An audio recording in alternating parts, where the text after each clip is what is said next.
next generation. It just took one generation for this to happen, the narrowing of the face and the altered facial structure. This photograph perfectly illustrates the difference between this is normal facial structure and what we would call a modern face, narrow face. You can see that there's a lot of strength in the bones of the face, the cheeks, the dental arch, whereas this face looks like it's not supporting itself but sort of hanging from the skull. And this is an adjustment that the body makes, a compromise that the body makes when the building materials are not sufficiently strong. We see here a dental cast. This is an adult primitive person, and this is an adult modernized person. So looking from the front, you see what you see here is beauty, strength, and order. And what you see here is chaos, weakness, what Dr. Price called physical degeneration. And we know from animal studies that if this type of diet that causes this continues for 2 or 3 generations, you end up with no more reproduction, no more humans or no more animals. So the situation really is very serious. This is why we're so passionate about what we're doing. We're on the precipice here. We're at the 11th hour. We're on our 3rd generation of this type of diet. And what are we seeing? Rampant infertility, heartbreaking infertility, and more health problems in our children. Many children not reaching adulthood. I've included some architectural diagrams because the principle of building a strong, wide arch in architecture is the same as the principle of building a strong, wide arch in the body. It's strong building materials. A study that was done on cats by Dr. Pottinger, he looked at cats over many generations, and he found that if he gave cats a deficient diet, and the diet for each species is different, when he gave them a diet that was deficient for cats, over several generations, they developed a lot of behavior problems, health problems. They developed digestive problems, and then by the 4th generation, there were no more cats. They stopped reproducing.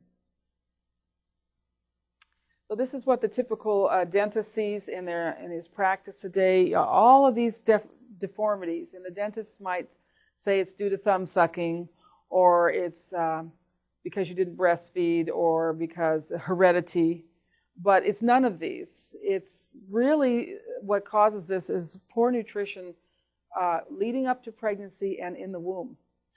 And you can tell when a baby's born what kind of facial structure he has and whether that baby will be prone to dental deformities. The first bone that is affected by poor nutrition in the body is this bone. It is the maxilla, or upper jawbone, the bone that forms the middle third of the face. Almost every other bone in the body touches on the in the skull, touches on the maxilla. The next bone that is affected is the mandible, or the lower jawbone. And here we see the skull from the back. Here's the maxilla. And this beautiful bone is called the sphenoid. It looks like a butterfly, and you can just imagine, in order for that bone to be broad and broad and wide, it has to be strong. Otherwise, the body will build it more narrow. And by the way, there are little cavities up here in the skull where these important organs sit, like the hypothalamus. There's little depressions in the bone. So if the skull is narrow, there won't be as much space for these important glands.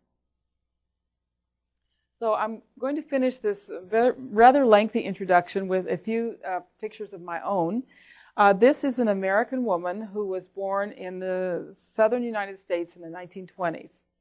And she has beautiful facial structure, naturally straight teeth, the kind of face that we associate with the old-fashioned American beauty. And she did not have to eat cod's head stuffed with chopped cod's liver or sea worms or anything yucky to get this bone structure. She grew up on foods that we can all embrace, starting with whole raw milk. The family lived next to a Jersey dairy farm, and they had plenty of raw milk, lots of cream and butter in the diet. No one told them it was bad for them. A lot of seafood in the diet. They lived on the water, and they had crab and fish. And fish eggs were an important food in the diet. The shad roe they ate every spring. Beef, pork, chicken, and lamb, a lot of chicken broth, fruits and vegetables. This was a time the family didn't have a lot of money, so they weren't spending their money on sweets and candies and so forth. So, this is a diet that we can all embrace. And that's one of our messages, that the diet that's nutritious can also be delicious. We don't want you to think there's a big yuck factor in a healthy diet. This gentleman grew up on a farm in eastern Texas. If you look at the space between the eye and the outside of the head on both sides, this is not a three-quarter view. This is a front view. He has beautiful facial structure. He was an orphan. He was raised on his grandfather's farm, pretty much neglected. He said the goats and the mules were my mother's, and he actually suckled milk directly from these animals. He said if he found a crawdad in the stream, he had to eat it raw right there, otherwise someone would take it from him. He said, I got the leavings. I was not allowed to eat at the table, and so the livers and the chicken heads and the gizzards and the feet is what I grew up on. So the most nutrient-dense parts of the animals. And this gentleman is still going strong in his 90s after a very colorful life. For many years, he made his living as a card sharp and a bootlegger. He had a very keen mind. He could take a deck of cards and mark them up, surreptitiously. And within 10 minutes, he said he knew what every card in the deck was from the back of the card. This is Agnes MacPhail. She's a Canadian. She's a great reformer and champion of women's rights. Now, the Gaelic face genetically is more narrow than, say, the Alpine face or the African face, but that you can still see the wonderful bone structure here. And she grew up on a dairy farm. I don't know if any of you recognize this group, Freddie Lyman and the Teenagers. They're very popular in the 50s. And what strikes me about this photograph is their wonderful dental development. They did not have their teeth straightened. They could not have afforded that. Almost certainly they grew up in an environment where they had access to raw milk and lots of organ meats. And the African Americans tended to eat the least expensive cuts of meat.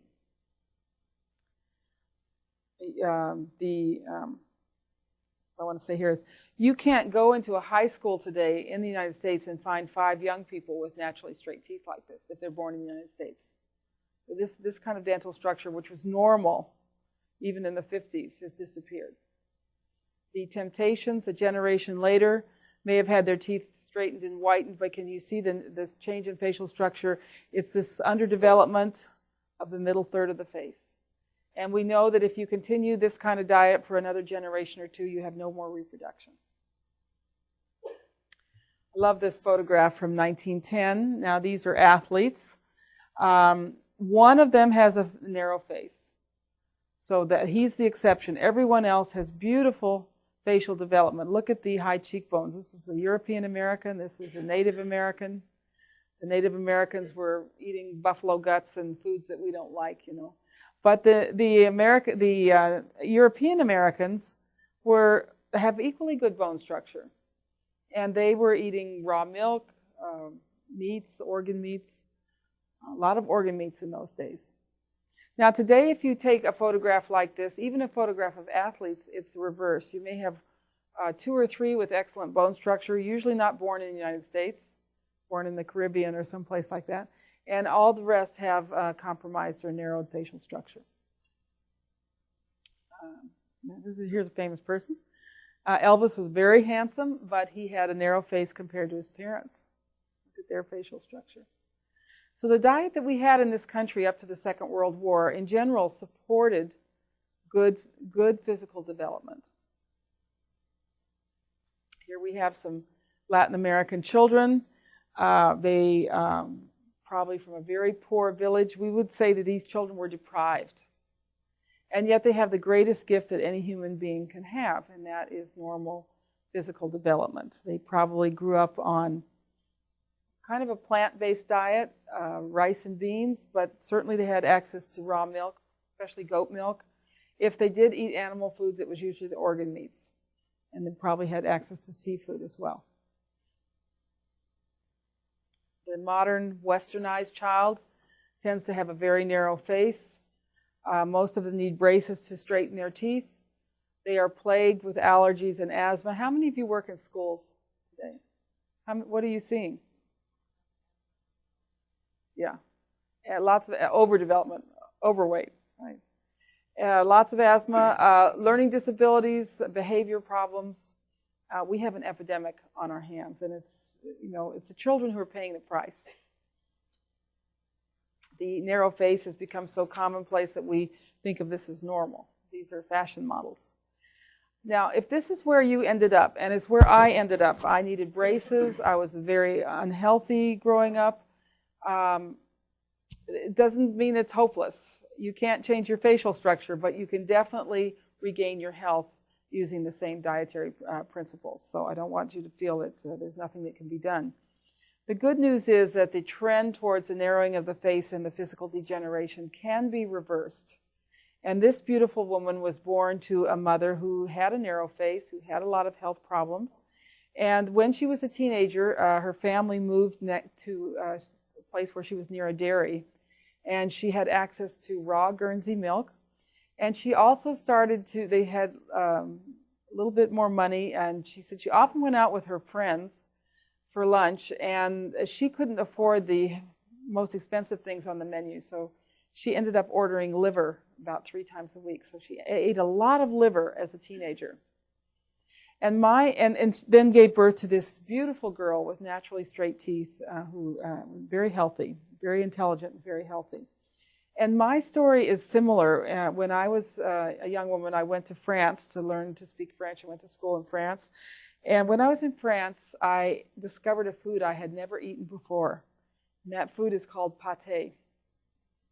And when I had my first bite of pâté, it was like my body giving a sigh of relief. I said, what is this food? It is so delicious. And I made a pig of myself in Europe. I ate pâté morning, noon, and night. I had it for breakfast. And I can't eat that much pâté now. But at that time, I was very depleted. And I really gorged myself on this nutrient-dense food. I had never eaten liver in my life till I went to Europe. And after that, I made a point of always having some as often as I could because I loved it so much. And that was a very fortuitous thing because my first daughter, who was born long before I was introduced to all this, my first child, had naturally straight teeth and none of the health problems that I suffered from as a child. So it's very reversible. And here are some of our beautiful Weston Price babies. Mothers who have followed our dietary guidelines and very nutrient-dense diet while they're pregnant. And these babies have broad faces. They are absolutely delightful children. They don't cry very much. They are cheerful. They meet their milestones. There's no greater gift than any family can have. And these are the kind of children that are the hope of the future. And fortunately, a lot of people are listening to what we have to say. I'm pleased to see many young women in this audience because, our future is actually in your hands, in the hands of the young women. Without you listening and taking the effort to eat properly and feed your children properly, we're sunk. We're hopeless. We have no future without you. And the role of the rest of us, the grandmothers, the spouses, partners, aunts and uncles, sisters and brothers, is to support these young women to make it easy and for them to eat properly. So as Dr. Price said, natural beauty, individual beauty is a matter of both design of the face and regularity and perfection of the teeth. Nature always builds harmoniously if conditions are sufficiently favorable, regardless of race, color, or location. He was an amazing man because in his day, one of the reasons given for the narrowing of the face was race mixing. Very racist explanation. And Dr. Price was very careful to point out that he had seen physical degeneration in people whose parents were of the same race and beautiful physical structure in children whose parents were of different races but who followed the native diets. So let's